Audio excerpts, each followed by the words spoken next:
এনসিপির অবস্থান কখনোই বাংলাদেশের সামাজিক মূল্যবোধ, ধর্মীয় মূল্যবোধের বিরুদ্ধে নয়। আমরা আমাদের ফোরামে বিষয়টি আলোচনা করেছি। আমরা সুস্পষ্টভাবে নারী অধিকার কমিশনের নামে, সংস্কার কমিশনের নামে কোরআন সুন্নাহর সাথে সাংঘর্ষিক এবং ধর্মীয় মূল্যবোধের সাথে সাংঘর্ষিক যেই নীতিমালাগুলো, যেই প্রস্তাবনাগুলো তারা পেশ করেছে, কোরআন সুন্নাহর সাথে সাংঘর্ষিক কোনো প্রকার সংস্কার আমরা মেনে নেব না। আমরা বিগত 16 বছর যেই ফ্যাসিজমের বিরুদ্ধে লড়াই করেছি, আমাদের মনে রাখতে হবে এই ফ্যাসিজম বিভিন্ন রূপে, সাংস্কৃতিক থেকে নিয়ে শুরু করে রাজনৈতিক ফ্যাসিজম বিভিন্নভাবে আমাদের উপর সময়ে সময়ে চাপিয়ে দেওয়া হয়েছে। আমাদের আকাবির আসলাফ, আমাদের মুরব্বী মুফতি ফজলুল হক আমিনী রহমতুল্লাহি আলাইহি দায়িত্বহীন ভাষায় ঘোষণা করেছিলেন, বাংলাদেশের জনগণ বাংলাদেশের মাটিতে কোরআন সুন্নাহর সাথে সাংঘর্ষিক কোনো নারী নীতিমালা মেনে নেবে না।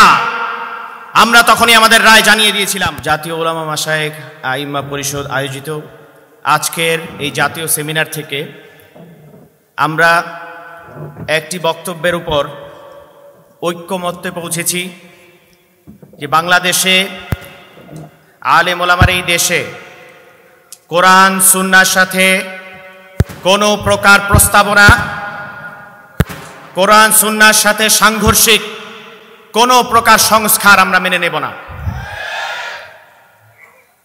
আমরা বিগত 16 বছর যেই ফ্যাসিজমের বিরুদ্ধে লড়াই করেছি, আমাদের মনে রাখতে হবে এই ফ্যাসিজম বিভিন্ন রূপে, সাংস্কৃতিক থেকে নিয়ে শুরু করে রাজনৈতিক ফ্যাসিজম বিভিন্নভাবে আমাদের উপর সময়ে সময়ে চাপিয়ে দেওয়া হয়েছে।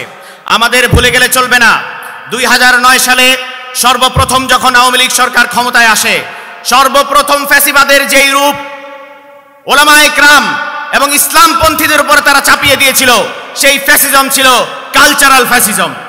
সেই সাংস্কৃতিক ফ্যাসিজমের মাধ্যমে আওয়ামী লীগ সরকার নারী নীতিমালার নামে কোরআন সুন্নাহর সাথে সাংঘর্ষিক আইন প্রণীত করার মাধ্যমে আলেম ওলামা এবং ইসলামপন্থী তৌহিদ প্রিয় জনতার সাথে তুলনা করেছিল। আমরা সেই 2011 সালে 4 এপ্রিল হরতালের মাধ্যমে আমাদের আকাবির আসলাফ, আমাদের মুরব্বী মুফতি ফজলুল হক আমিনী রহমতুল্লাহি আলাইহি দায়িত্বহীন ভাষায় ঘোষণা করেছিলেন, বাংলাদেশের জনগণ বাংলাদেশের মাটিতে কোরআন সুন্নাহর সাথে সাংঘর্ষিক কোনো নারী নীতিমালা মেনে নেবে না। আমরা তখনই আমাদের রায় জানিয়ে দিয়েছিলাম। কিন্তু দুঃখের সাথে, পরিতাপের সাথে বলতে হয়, 16 বছর লড়াইয়ের পরে যেই ফ্যাসিজম আমরা দূর করেছি, আজকে আবারও নারী সংস্কার কমিশনের নামে ভিন্ন রূপে আওয়ামী ফ্যাসিবাদের দোসররা আবারও সক্রিয় হওয়ার চেষ্টা করছে। আমরা আলেম ওলামার এই মঞ্চ থেকে স্পষ্টভাবে বলছি, এনসিপির অবস্থান কখনোই বাংলাদেশের সামাজিক মূল্যবোধ, ধর্মীয় মূল্যবোধের বিরুদ্ধে নয়।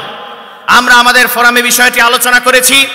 আমরা সুস্পষ্টভাবে নারী অধিকার কমিশনের নামে, সংস্কার কমিশনের নামে কোরআন সুন্নাহর সাথে সাংঘর্ষিক এবং ধর্মীয় মূল্যবোধের সাথে সাংঘর্ষিক যেই নীতিমালাগুলো, যেই প্রস্তাবনাগুলো তারা পেশ করেছে, তার বিরুদ্ধে আমরা আমাদের মতামত জানাবো ইনশাআল্লাহ। এবং বাংলাদেশের জনগণকে সাথে নিয়ে বিগত 16 বছর ফ্যাসিবাদের বিরুদ্ধে যারা লড়াই করেছে, তাদেরকে সাথে নিয়ে ইনশাআল্লাহ আমরা একটি নতুন বাংলাদেশের দিকে যাত্রা শুরু করব। ওয়া মা তাওফীকি ইল্লা বিল্লাহ।